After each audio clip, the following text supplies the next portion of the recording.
सबको अपने मन के वेग की जानकारी है। पहला पॉइंट यही है, क्योंकि सदगुरु कबीर साहब कहते हैं कि गई ठगौरी जब ठग पहचाना।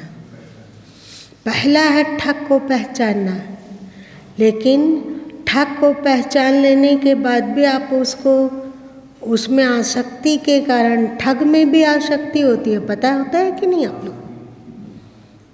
आसक्ति होती है।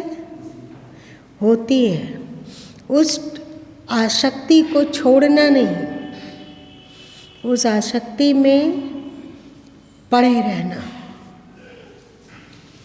आप बताइए कि इस आसक्ति को हम कैसे छोड़ सकते हैं? मतलब इस वेग के समय में वेग को कंट्रोल किया जा सके, कैसे?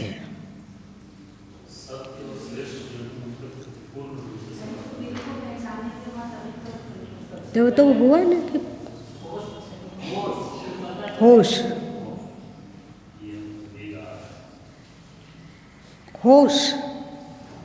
लेकिन हम लोग को होश आती है पर बाद में, जब आकाश पाताल एक कर देते हैं तो होश आती है।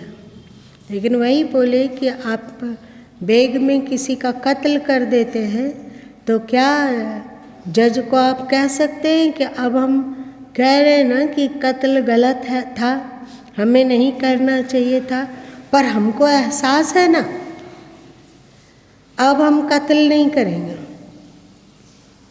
तो जज क्या करेगा? इसलिए वेग में जो होता है उसका भी असर हमारे मन में होता है। और आप वेग में बार बार ठग के आगोश में गिर जाते हैं, ठग के फेरे में पड़ते हैं, तो आपका संस्कार ठग के फेरे में बनने वाला बनेगा ही।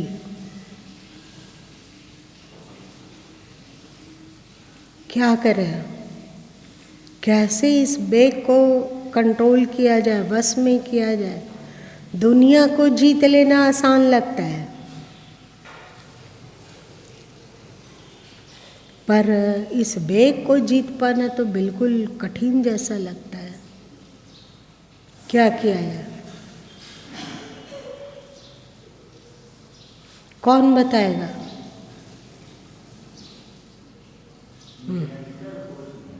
क्या?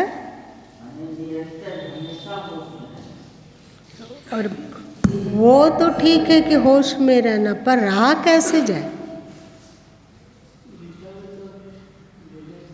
क्या?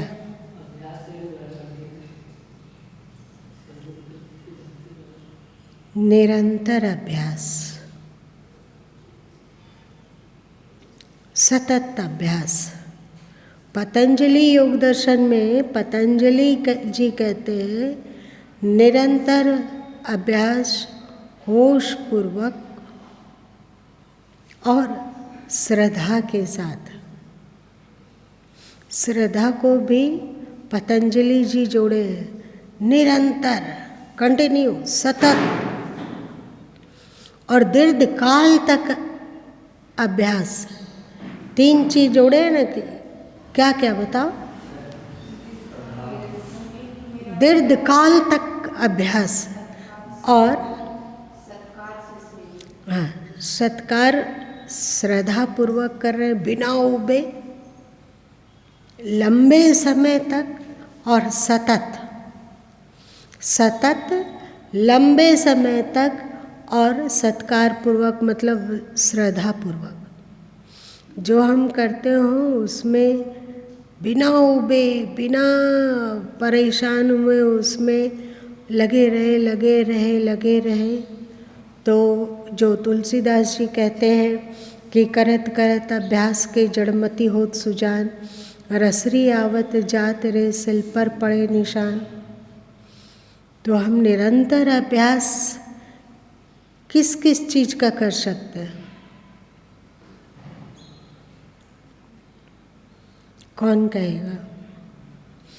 निरंतर दीर्घ काल तक और सत्कार पूर्वक, मतलब श्रद्धा पूर्वक अभ्यास, निरंतर कैसे होगा?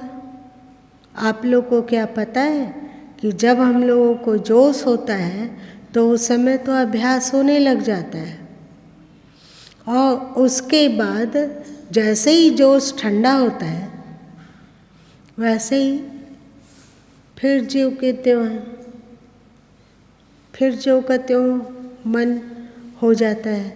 क्या किया जाए? कैसे किया जाए?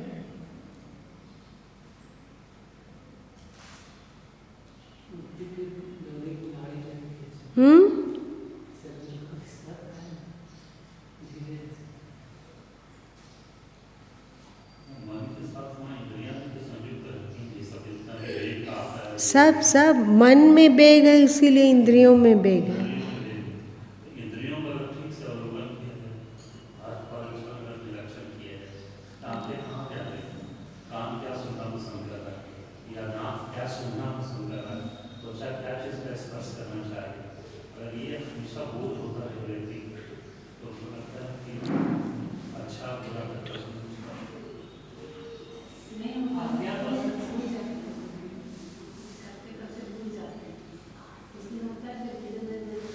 लेकिन ये विभाग तो साधक के हाथ में है कि उसको हर स्थिति में जबरदस्ती ही सही भूलेंगे, लेकिन यदि दृढ़ संकल्प हो कि हमें हर हालत में अभ्यास करना ही है तो 5 बार भूलेंगे।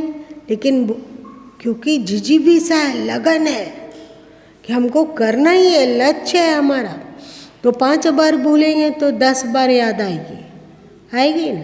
फिर धीरे धीरे एकदम तत्परता पूर्वक लगे रहे तो कल आज 5 बार भूले हैं, कल हो सकता है 4 बार भूले, अथवा 6 महीने कंटिन्यू अभ्यास किए तो अब जो पहले 5 बार 6 बार भूल जाते थे अब 2-3 बार भूलेंगे। इस तरह, इसीलिए तो दीर्घ काल कहा गया।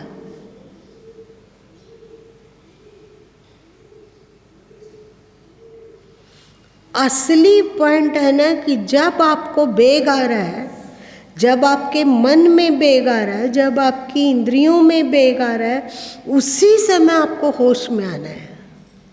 बाद में आप होश में आते हो तो बहुत कीमती नहीं है। मेरी बात समझ में आ रही है? उस समय तत्काल उसी वक़्त होश हो तो 2 चीज़ हो सकती है। होश को जानते हुए भी कि ये वेग का समय है, तो या तो हम वेग में बह सकते हैं अथवा वेग को कंट्रोल कर लेंगे। सही? या तो वेग में बह सकते हैं अथवा वेग को कंट्रोल कर पाएंगे। वेग के समय में यदि आपको दिखता हो कि गड़बड़ हो रहा है तो आपको दिखता है, कितने कितने लोग को दिखता है? जरा हाथ उठा दो। वेग के समय दिख जाता है।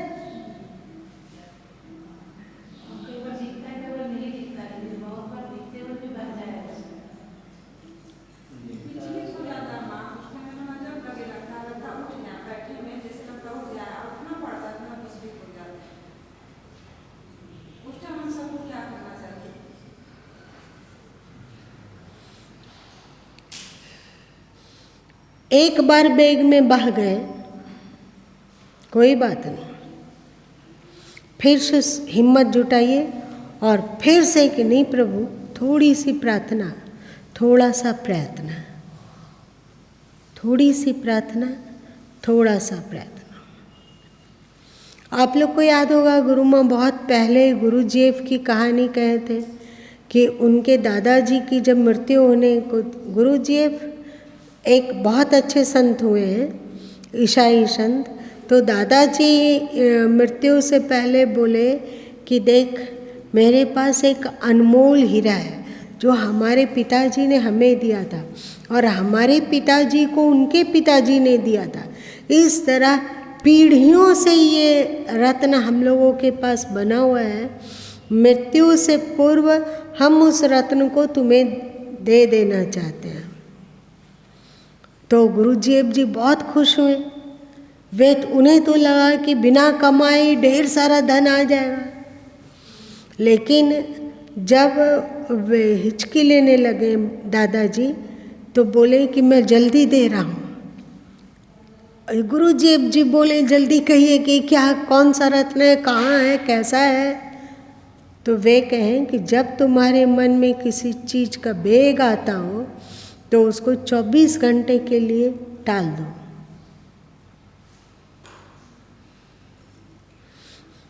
और गुरुजी बोले कि उस रत्न को जोगने में कि हमें अभी वेग आ रहा है, इसको 24 घंटे के लिए टाल देना है। तो आज मैं एक होशवान संत बन पाया हूँ 24 घंटे।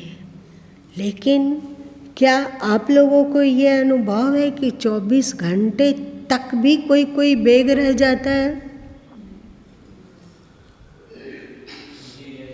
बहुत सारा वेग, छोटा मोटा जो वेग है वो तो 24 घंटे तक टिकता नहीं है, ख़त्म हो जाता है। पर बहुत सारा वेग 24 घंटे के बाद भी रह जाता है। होश पूर्वक उसको शांत करना सबसे बड़ा क्षत्रियत्व है। जो इस साधन में परिपक्व हो पाएगा वही वस्तुतः क्षत्रिय है।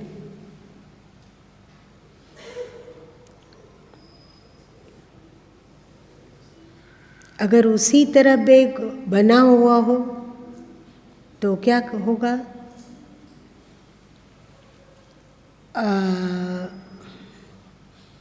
आपने एक गिलास गर्म पानी मांगा पीने के लिए, ठंडे का मौसम है तो आपने एक गिलास गर्म पानी मांगा, तो जब आप गिलास पकड़े तब भी गर्मी की अनुभूति हुई, तो भी हुआ कि चलो थोड़ा थोड़ा पी लेते हैं। लेकिन जब थोड़ा सा पीना चाहें तो हम लोग जी भी जलने लगी, नहीं पी पाए, रख दिए। 1 घंटा के बाद भी सोचे अब तो पंखा चल रहा है, जाड़ा के दिन में पंखा कैसे चलेगा। फिर से पीना चाहे तो फिर भी गिलास गर्म है और पिए तो पी नहीं सके, इतनी गर्मी है। इसका मतलब देखना होगा कि कहीं ये गिलास किसी अग्नि के संपर्क में तो नहीं है। यदि गिलास के नीचे कोई ऑटोमेटिक ऊर्जा हो जिसके द्वारा सतत गर्मी मिल रही है उस गिलास के पानी में, तो 24 घंटा क्या 20 घंटा में 10 दिन में भी वो गर्म का गर्म रहेगा ना। तो आप देखिए कि क्या आपका वेग यदि 24 घंटे के बाद भी बना रहता है तो आप जानिए कि आप बहुत ज़्यादा रोगी हैं। उस रोग का क्या काम है, उस रोग का उपचार कैसे हो? देहाध्यास बना हुआ है। मैं शरीर हूँ, हमारी खुशी मेरी जिंदगी है, हमें अपना जिंदगी कैसे जीना है इसके बारे में फैसला हम करेंगे। आप कौन होते हैं फैसला करने वाले? ऐसा बोलने वाला साधक क्या है? महाज्ञानी, महादेहाद्यासी, तभी कह रहा है मैं दे मैं दे मैं दे मैं दे, ऐसा कह रहा है ना। अभी तक देह में उसका बहुत ज्यादा अहंता है, मैं शरीर बहुत ज्यादा है। तो इस अहंता पर कैसे चोट मारे? इसके लिए श्री कृष्ण बतलाए निष्काम कर्म। निष्काम कर्म मतलब ऐसे कार्य जिसमें ना आपका राग हो और ना द्वेष हो और ना कुछ फायदा हो। जैसे आप आश्रम आए, सद्गुरु के शरण में आए अथवा सद्गुरु का कोई कार्य कर रहे हैं, तो उस कार्य से आपको क्या होगा? स्वार्थ से ऊपर उठकर किया जाने वाला कार्य निष्काम कर्म कहलाता है।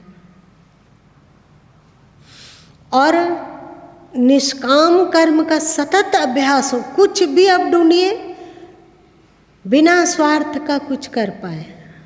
अभी हम लोगों का सारा कार्य क्या होता है, स्वार्थ के परिधि के आसपास ही घूमता है कि नहीं, स्वार्थ के केंद्र के अगल बगल घूमते रहता है।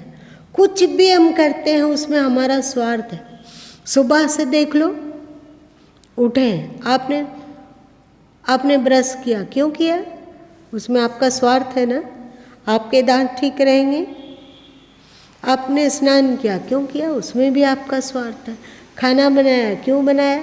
उसमें भी आपका स्वार्थ है। खाना खाया, क्यों खाया? उसमें भी आपका स्वार्थ है। अब आप काम पर जा रहे हैं, काम पर जा रहे हैं, उसमें भी आपका स्वार्थ है। आप सब्जी लेने बाजार गए, सौदा लेने बाजार गए, उसमें भी आपका स्वार्थ है। और सब्जी लेना अथवा सौदा लेना, इसके पीछे आप जिन लोगों के लिए सब्जी ले रहे हैं अथवा अनाज ले रहे हैं अथवा सौदा ले रहे हैं अथवा कमा रहे हैं, उसमें आपका राग है कि नहीं? परिवार में तो वो निष्काम कर्म नहीं हुआ। ऐसा कार्य जो राग और द्वेष से प्रेरित नहीं हो और जिसमें आपका कोई स्वार्थ नहीं हो, ऐसे कार्य को सतत करते रहने से अंतःकरण निर्मल होने लगता है। और जैसे जैसे अंतःकरण निर्मल होता जाएगा, वैसे वैसे वेग में भी कमी आएगी और उस वेग को कंट्रोल करने की क्षमता भी विकसित होगी। अभी हम लोग को गुस्सा आता है, सबको पता है कैसे होता है गुस्सा। सो कोई ऐसे लोग भी हैं जिसको पता नहीं है कि कैसा क्रोध का टेस्ट होता है। अरे चुप क्यों, पता है कि नहीं? सबको पता है। तो क्रोध करते समय पता लग जाना मुश्किल है, लेकिन जब आप निष्काम कर्म सतत करते रहेंगे, एकदम शुरुआत है ये। आप गीता को देख लो, दूसरे अध्याय में विशेष करके पूरे गीता में क्या है, इसकी भूमिका है दूसरा अध्याय, और तीसरा, चौथा, पांचवा केवल निष्काम कर्म की चर्चा है। अलग अलग तरीके से कहा गया, अलग अलग तरीके से, लेकिन निष्काम कर्म। आप अपने जीवन में निष्काम कर्म को क्या बढ़ा पा रहे हैं? यही कहा है, मतलब क्या नर्सरी क्लास है अथवा पहली कक्षा इसे कह सकते हो। इसमें पास हुए बिना आप ऊपर कैसे जाओगे? निष्काम कर्म करके, सेवा कार्य करके बहुत हद तक हम लोग मन के वेग को पहचान जाते हैं, और जब मन वेगवान होता है उसी समय बोध हो जाता है कि मन में चिढ़ हो रहा है, मन में वेग उठ रहा है। मोह का वेग, काम का वेग, क्रोध का वेग, लालच का वेग, मोह का वेग, अहंकार का वेग, द्वेष का वेग, ईर्ष्या का वेग उसी समय जानेगा। लेकिन शुरू में कुछ बार उस वेग को कंट्रोल करने में आप सफल होंगे, कुछ में नहीं, कोई बात नहीं। इधर निष्काम कर्म चलता जा रहा है और उधर परमात्मा से, सद्गुरु से प्रार्थना भी है, और साथ साथ में कुछ इसका क्या सपोर्टिंग इलाज भी साथ में कर रहे हैं। वो सपोर्टिंग इलाज क्या है?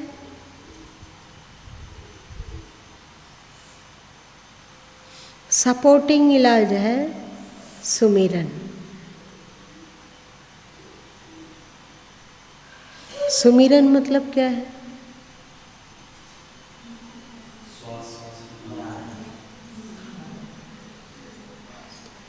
सुमिरन का तात्पर्य होता है स्मरण। इस स्मरण का दो भाग है, दो पार्ट है। एक पार्ट है कि आप भगवान का नाम ले रहे हैं, चाहे ओम का जाप कर रहे हैं, चाहे राम का जाप कर रहे हैं, चाहे शिव का जाप कर रहे हैं, चाहे कृष्ण का जाप कर रहे हैं, चाहे देवी का जाप कर रहे हैं, चाहे सदगुरु बोल रहे हैं, चाहे गुरु बोल रहे हैं, चाहे आप अपने ही नाम का जाप कर रहे हैं, क्या समझे? सबसे प्यारा नाम दीपक, दीपक, दीपक, दीपक, दीपक, दीपक, दीपक, दीपक। ये दीपक भी तो उसी का अंश है। जाप कीजिए ना। जाप का तात्पर्य है आपका होश में रहना। नाम यही हो ये जरूरी नहीं है।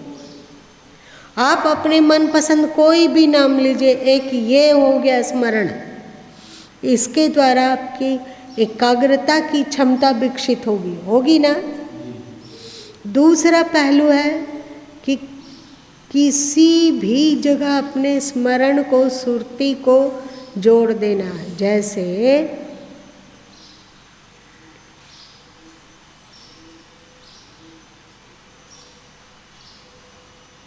अब हम लोग अपनी स्मृति को, सुरती को नाक से जोड़ते हैं।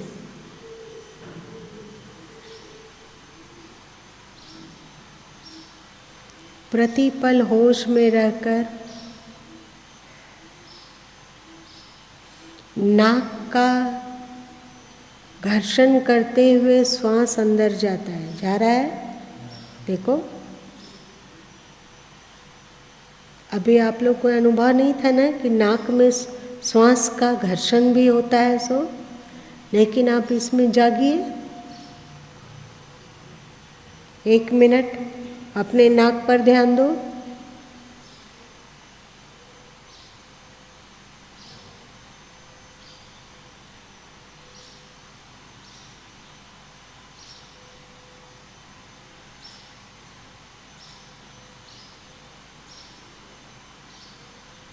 सतत होश में रहो। नाक से घर्षण करता हुआ श्वास अंदर जा रहा है। घर्षण, श्वास ही श्वास संभालता है। एक दिन मिल से आया, श्वास को संभालना मतलब क्या हुआ? श्वास जब लिया जा रहा है तो क्या हो रहा है? आप नाम जाप शुरुआत है, कोई भी नाम को लेकर श्वासों के धागे में उस नाम को पिरो कर माला बनाते रहिए। मतलब जब आप श्वास ले रहे हैं तो राम, जब श्वास छोड़ रहे हैं तो राम, जब श्वास लिया तो भी राम। इसके द्वारा अपेक्षाकृत आपका मन एकाग्र होने लग जाएगा। थोड़ा इसका अभ्यास जब परिपक्व हो जाता हो तो आप श्वासों के स्पर्श का अनुभव करने का कोशिश कीजिए। आप लोग जब यहाँ लाते हैं हाथ, नाक के पास हाथ लाते हैं तो आपको श्वास का अनुभव होता है? आता है। इसका मतलब हम लोगों की मूंछ के जगह में भी हवा तो स्पर्श कर रही है। आपको अनुभव होता है? क्यों नहीं अनुभव होता है? जब यहाँ ला रहे हैं और श्वास का अनुभव हो रहा है तो ये तो एकदम नाक के नीचे है। श्वास का स्पर्श अनुभव करो। है तो ये छोटा सा ट्रिक, शायद शास्त्र में नहीं लिखा हुआ है कि नहीं लिखा हुआ नहीं पता। ये होश को संभाल रहे हैं, ये सूक्ष्म है ना। नाम, स्थूल नाम जाप की तुलना में सूक्ष्मता में हमारा होश, हमारी एकाग्रता और अधिक मजबूत हुई। साथ साथ में कभी कभी जब होश से नीचे उतरते हैं तो प्रभु को भी पुकार लिया, प्रार्थना भी कर लिया और फिर प्रार्थना करके फिर से होश, श्वासों का स्पर्श का होश, नाक में श्वास का स्पर्श और जब छोड़ते हैं तब का स्पर्श एक जैसा है कि अलग अलग है? आपने अनुभव किया? किसमें होश साधना आसान है? श्वास लेते हुए आपके नाकों में जो हवा का स्पर्श हो रहा है उसको जानना ज़्यादा आसान है कि श्वास छोड़ते समय जो श्वास का नाकों में स्पर्श होता है उसको जानना ज़्यादा आसान है?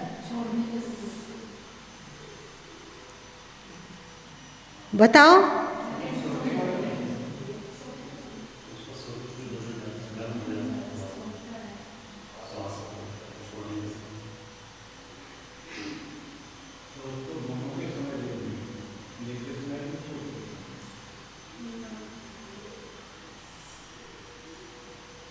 जब भी आपको खाली समय मिलता है, जब आप आराम करने के लिए अपने सिर को कुर्सी से टिकाते हो और रिलैक्स होकर बैठ गए हो, तो इस होश को साधने की कोशिश कीजिए।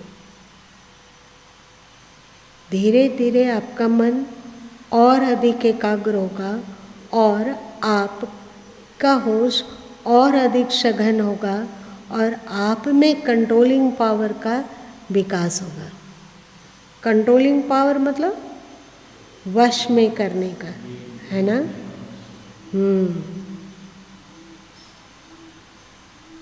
जब इसको साध लिया, श्वासों को साध लिया, हमें अंतर्मुखी होना है।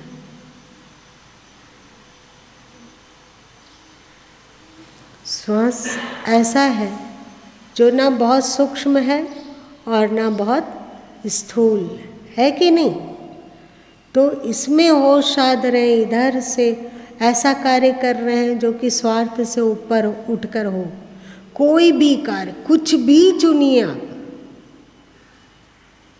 श्रेष्ठ कार्य हो वो, उपयोगी कार्य हो वो, पर उसमें आपका कोई स्वार्थ नहीं।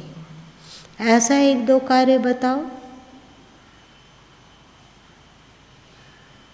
पहले के समय में लोग मंदिरों में जाते थे और झाड़ू लगाने का बहुत सारे लोग कार्य करते थे ना। चाहे सड़क के सामने में झाड़ू बहाड़ू कर दिए, चाहे आप लोग सिख लोगों को देखो, जो भी गुरुद्वारे जाता है अपने जूते चप्पल को खोल के रखता है, तो बहुत सारे सेवक बंधु लोग, सिख बंधु लोग जूते चप्पल के पास बैठते हैं और अपने पॉकेट से रुमाल निकाल कर सबको चमका रहे हैं। ये क्या, कौन सा कार्य है? निस्वार्थ है कि जूता चमकने के कारण उनका भी जूता चमक रहा है? नहीं ना, वे निस्वार्थ भाव से कर रहे हैं। सेवा है, सेवा से सिद्धि पाइए, है ना? सेवा से सिद्धि पाइए। आप गुरुद्वारे में भोजन करते हो और आप यदि सम्मानित व्यक्ति हैं तो उन लोगों में लड़ाई होने लग जाता है कि नहीं नहीं, हम आपका बर्तन धो देंगे, हम आपका बर्तन धो देंगे। होता है? आप लोग कभी कोई कर सकते हैं? वो देखो श्री कृष्ण को, जब युधिष्ठिर जी ने यज्ञ किया तो युधिष्ठिर और पांचों पांडव और कुंती और उनका पूरा समूह ने कहा कि प्रथम पूजा तो श्री कृष्ण की होनी चाहिए। तो अग्र पूजा जिसको कहते हैं, तो अग्र पूजा श्री कृष्ण की गई। सब उनकी आरती किए, फूलों का छिड़काव किए और पूजा पूर्ण होने के बाद अब यज्ञ का प्रारंभ करने जा रहे थे। तो हुआ कि पहले यज्ञ में सब अपने अपने सेवा कार्य को बांट लेते हैं। सब कोई कुछ लिया, कोई कुछ लिया, कोई आगत अतिथियों का स्वागत किसी ने लिया, कोई उसकी व्यवस्था, कोई शाक सब्जी, कोई अलग अलग। और श्री कृष्ण ने सेवा लिया जूठे पतलों को उठाना, जो अतिथि आए उनके पैरों को धोना और उनके जूठे पतलों को उठाना। ये उन्होंने सेवा कार्य लिया।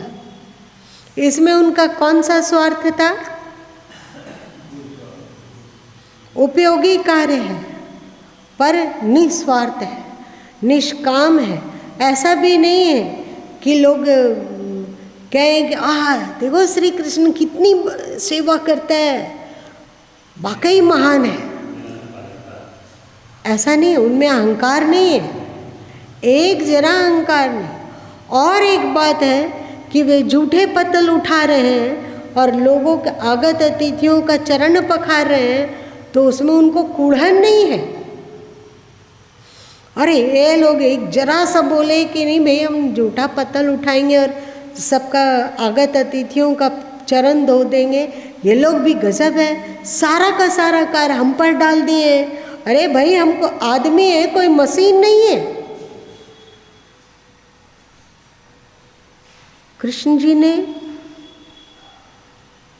जो ये यज्ञार्थ कार्य किया, इसी को गीता में कहा गया यज्ञार्थ कार्य। तो इस यज्ञार्थ कार्य में क्या उनका कूढ़न था या बोझ था या भार था या अहंकार था, क्या था? कैसे अपने जीवन से श्री कृष्ण हम लोग को शिक्षा दे जाते हैं। जहाँ हैं हम, जिस स्थिति में हैं, वहीं हम इस कार्य को, इस तरह के कार्य को ढूंढ सकते हैं।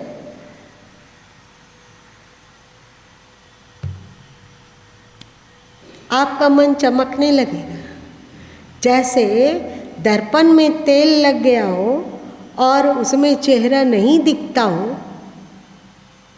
आप एक बढ़िया रुई लीजिए अथवा फोम का टुकड़ा लीजिए और उसको तो धीरे धीरे पोंछने की कोशिश कीजिए, क्या होगा? तेल हटता जाएगा, हटेगा, तेल हटता जाएगा और आपको आपका चेहरा दिखने लगेगा। यही है ना? तुम लोगों में जो दर्शन को दिल चाहिए तो दर्पण मांझत रहिए। दर्पण मांझने का अलग अलग उपाय, लेकिन शुरुआत यहीं से है। निस्वार्थ सेवा, निस्वार्थ कार्य, निष्काम कार्य, अकड़ रहित कार्य, राग द्वेष से मुक्त होने वाला कार्य और लोक हितार्थ कार्य, उसमें हमारा व्यक्तिगत कुछ भी स्वार्थ ना हो, मन चमकेगा। दूसरे नंबर, श्वासों का अनुभव। शुरुआत में सुमिरन, श्वास ले रहे हैं, श्वास छोड़ रहे हैं, श्वास लेते हुए राम, श्वास छोड़ते हुए राम। बहन इसे सब्जी बनाते हुए भी कर सकती है, कर सकती है।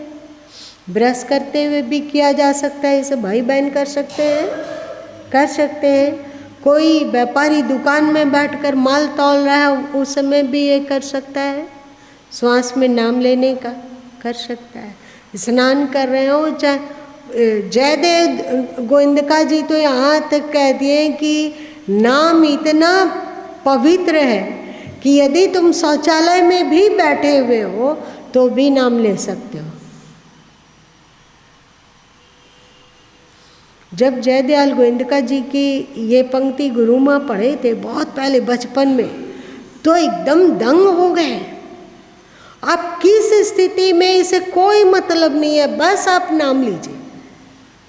शुरू में तो इसी का लगन, लेकिन ये लगन में जब आप परिपक्व हो जाते हो, चलते फिरते अलग अलग तरीके से नाम, अलग अलग तरीके से स्मरण। गुरु माँ का एक पसंदीदा और तरीके का भी सुमिरन है, वो चलते हुए एक पैर उठाएं तो नाम गूंज रहा है। जब उसको रख दिए जमीन पर नाम के साथ, दूसरा पैर फिर उठाएं, नाम है वहाँ।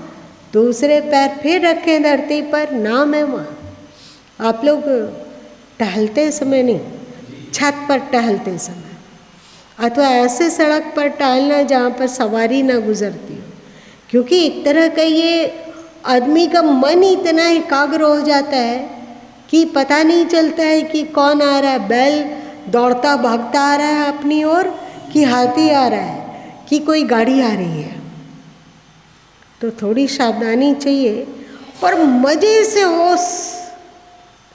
और तो और गुरु माँ तो अजब अजब चीज़ में ध्यान को सघन करने की कोशिश किए। जैसे अभी गर्मी का दिन है तो पंखा चलाइए तो कुछ कुछ वो चीज चपड़ करता है या नहीं? आपने कभी ध्यान दिया कि वो क्या बोल रहा है? ध्यान दीजिए, मन को वहीं पे एकाग्र कर दीजिए। वो पंखा का चीज झपड़, शोर और पंखा से झरने वाली हवा और वो हवा का स्पर्श, ठंडक का अनुभव, उसे मन एकाग्र हो गया।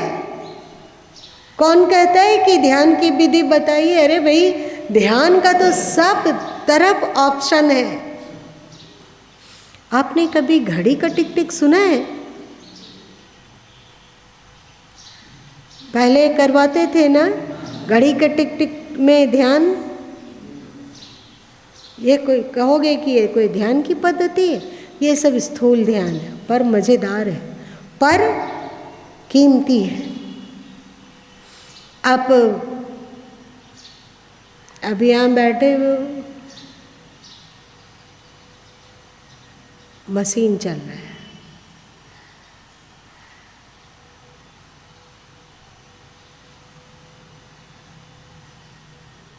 कहीं कोई बाइक दूर से आ रहा हो अथवा जा रहा हो,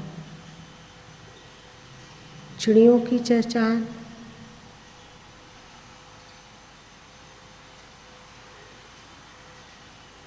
वातावरण से 7-8 ध्वनि ढूंढिए, सूक्ष्म से सूक्ष्म। और तो और आपके पूर्वज लोगों का, आपके ऋषियों का मन इतना एकाग्र हो जाता था, इतना एकाग्र हो जाता था। आप लोग जानते हो ना, जहाँ गति है वहाँ पर ध्वनि है, इस पर आप सुन चुके हो ना। तो हम लोगों के शरीर के भीतर रक्त संचालन हो रहा है, पक्का उसमें गति होगी, हम लोगों को अनुभव नहीं है, क्योंकि अभी हम लोगों का मन उतना सूक्ष्म नहीं हो पाया, स्थूल मन है। तो हमारे पूर्वज ऋषि महर्षि लोग को उनके शरीर में स्पंदित नर्व का भी आवाज़ सुनाई देने लग जाती थी। एक और ध्यान की पद्धति है जो गुरु माँ को पसंद रहा है पहले भी। 2-4 श्वास को आप तेज तेज ले लीजिए और अपने धड़कन को सुनने की कोशिश कीजिए।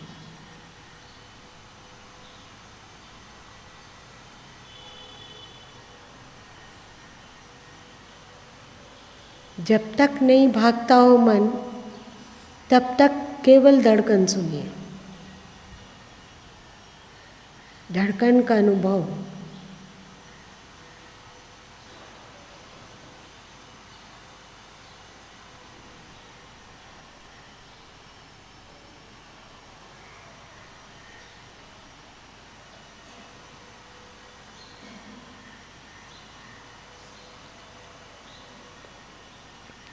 यदि धड़कन सुनने के समय मन भागने लग जाता हो तो फिर से धड़कन में नाम को गुथ दीजिए।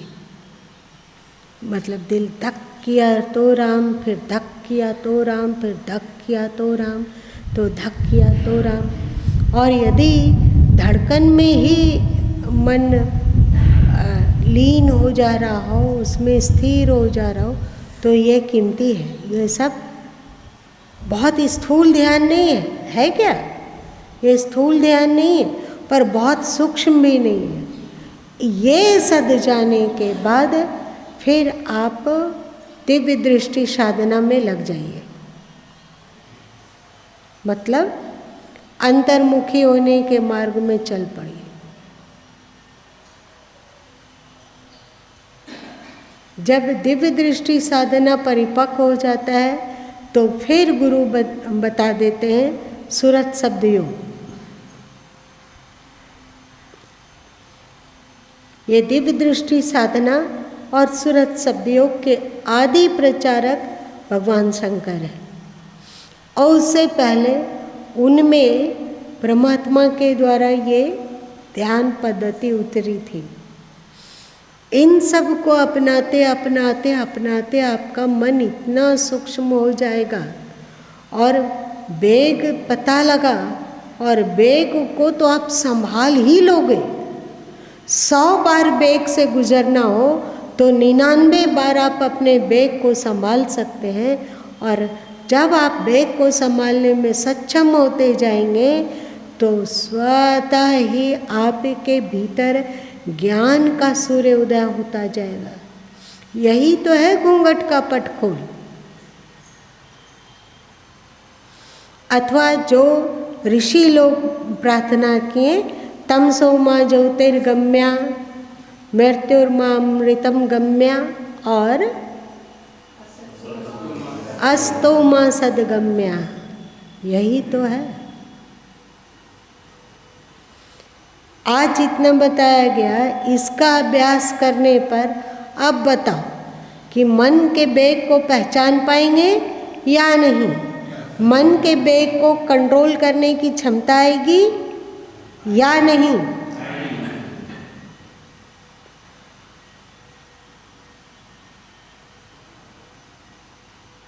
और केवल मन का वेग ही से उसको कंट्रोल करने की क्षमता नहीं आएगी, प्रत्युत हम लोग के कदम आत्म साक्षात्कार की ओर भी बढ़ेंगे। हमारी शांति बढ़ती जाएगी, हमारा सुख बढ़ता जाएगा, अथवा जो संसार में मोह है, आकर्षण है, आसक्ति है, इसमें भी कमी आती जाएगी। हाथ कंगन तो आरसी क्या, मतलब दूर क्या, ये तो इतना सरल साधन है कि कोई एक साधारण 8-10 साल का बच्चा भी इसको शुरू कर सकता है। आपने अरुण जी कल जिज्ञासा किया था, उसका समाधान होगा। चल आज इतना ही रहने देते, कल देखते हैं क्या ईश्वर की मर्जी है।